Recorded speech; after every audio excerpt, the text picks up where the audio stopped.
बिल्कुल। आज इंदिरा गांधी नहर पे वन और अभ्यारण्यों पे मांगों पे चर्चा हुई है। मैं आपको बताना चाहूंगा कि मैं सीमांत के उस क्षेत्र से आता हूं जहां पर इंदिरा गांधी नहर की कल्पना जहां के लिए 1957 में की गई।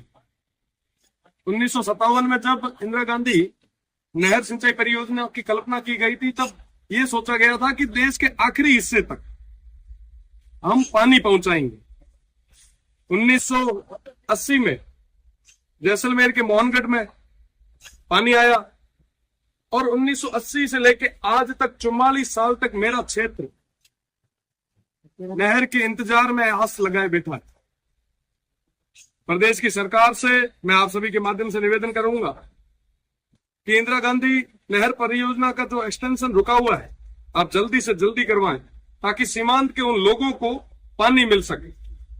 आपको बताना चाहूंगा कि जैसलमेर के गुंजनगढ़ गांव के बाद में इसका एक्सटेंशन नहीं हुआ और सीमांत के उन लोगों की जो आजीविका है वो पशुपालन पे है। अगर वहां तक पानी पहुंचेगा तो वहां पे खेत खलिहान भी होंगे, किसानों की आय भी बढ़ेगी। और वो जो नहर है उसका एक्सटेंशन रुकने का जो मुख्य कारण है, वो मुख्य कारण डीएनपी है, डेजर्ट नेशनल पार्क।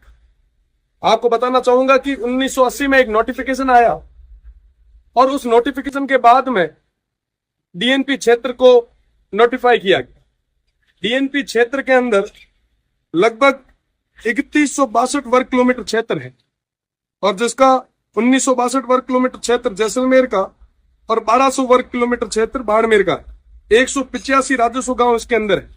आप विश्वास मानेंगे कि 1980 के बाद में ना आबादी भूमि बढ़ी, ना किसी तरीके का नया डेवलपमेंट हुआ।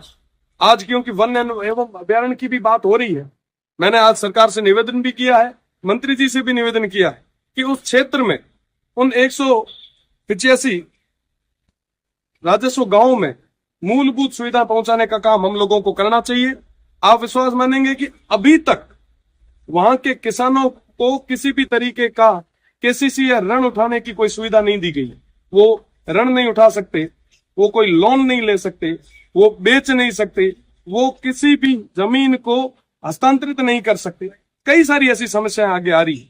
तो इन सब तमाम चीजों को मैंने आज माननीय मंत्री जी के सामने और प्रदेश की सरकार के सामने रखा है। साथ ही साथ मोबाइल टावर, आप देखेंगे कि साहब एक दिन के लिए अगर मोबाइल टावर या कोई रेंज या कोई जब परीक्षा होती है तो एक दिन के लिए जब मोबाइल टावर को ब्लॉक किया जाता है, इंटरनेट को बंद किया जाता है, तो हमारे युवा भाई खाना पीना छोड़ देते हैं। उस स्थिति में आप सोचिए, आप विचार कीजिए, आप कल्पना कीजिए कि साहब उन लोगों के क्या हाल होंगे जिनके पास अभी तक मोबाइल नेटवर्क नहीं पहुंचा। लाइट की हम बात करें तो अभी सब हाहाकार मचा रहे हैं कि साहब हर जगह कटौती हो रही है। मैं मानता हूं साहब की कटौती हो रही है, पर आप देखें कि साहब उनके क्या हाल होंगे जो 75 साल से बिजली का इंतजार कर रहे हैं। हम पानी की बात करते हैं कि साहब एक दिन अगर शहर में पानी की सप्लाई ना हो तो लोग सड़कों पे आ जाते हैं। आप विचार करो, जहां तक आजादी के बाद तक जहां पर अभी तक पानी नहीं पहुंचा है उनके क्या हाल होंगे। वाकई स्थिति बहुत ही ज्यादा भयानक है। मैं कहना चाहूंगा मंत्री जी से भी, मैंने मंत्री जी से भी निवेदन भी किया कि एक बार आप आए और उस क्षेत्र को देखें। आप देखेंगे कि भारतमाला जैसा प्रोजेक्ट वहां पे जाके रुक गया।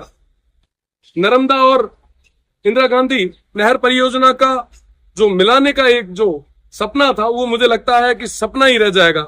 अगर हमने मजबूत इच्छा शक्ति के साथ काम नहीं किया तो परिवर्तन नहीं आ पाएगा। सब बड़ी भयानक स्थिति है उस क्षेत्र की। अगर कोई प्रसव समय में कोई हॉस्पिटल तक जाना भी चाहे तो दूर दराज तक कोई हॉस्पिटल नहीं है और रोडें भी नहीं। कई बार जच्चा और बच्चा दोनों की मृत्यु हो जाती है। वाकई स्थितियां बहुत खराब है। मैं आपको निवेदन करना चाहूंगा आपके चैनल के माध्यम से, मैं उन गांवों का नाम लेना चाहूंगा जिन गांवों का नाम इस राजधानी में आज तक किसी ने नहीं लिया। गडरा रोड आपको बता दूं कि सीमांत की आखिरी पंचायत समिति है और गडरा रोड से 1 किलोमीटर बाद इंटरनेशनल बॉर्डर शुरू हो जाता है। उस गडरा रोड के बोई, लोडरडी, समंद का पार, हाफिया, फांगड़ी, चंदनिया, बनियाली, चौथियाली, खड़ीन, सेला, ढिंगानी बस्ती, बच्चिया, पूंजराज का पार, सरगुवाड़ा, द्राबा, ढगारी, मठरानी, पीपरली, पते का पार, गप्पण, दाबड़, सांकली, हाफिया, कुपड़िया, रावतसर, सालम सिंह बस्ती, दुठोड़, ये तमाम कई सारे ऐसे गांव, 185 गांव है जहां पे अभी तक मूलभूत सुविधा नहीं पहुंची। हम बंद एसी के कमरे में सब तरीके की बातें कर लेते हैं, पर जरूरत है उन क्षेत्र को आगे तक ले जाने की। बिजली नहीं पहुंची, पेयजल नहीं है, आबादी भूमि नहीं है, किसी भी तरीके की कोई सुविधा नहीं पहुंची। तो वन एवं पर्यावरण की मांगों पे सबसे बड़ी मांग मुझे लगता है हमारी है। और इंदिरा गांधी नहर सिंचाई परियोजना की बात हो रही थी, तो इंदिरा गांधी सिंचाई परियोजना एक्सटेंशन होना चाहिए और सीमांत के आखिरी गांव तक पानी पहुंचना चाहिए। आपके माध्यम से पुनः मैं मंत्री जी से निवेदन भी करूंगा कि एक बार, आप बहुत संवेदनशील है, एक बार आप उस क्षेत्र का जायजा लें और निश्चित रूप से हम सब मिलकर सामूहिक प्रयास के साथ में एक बदलाव लाएं।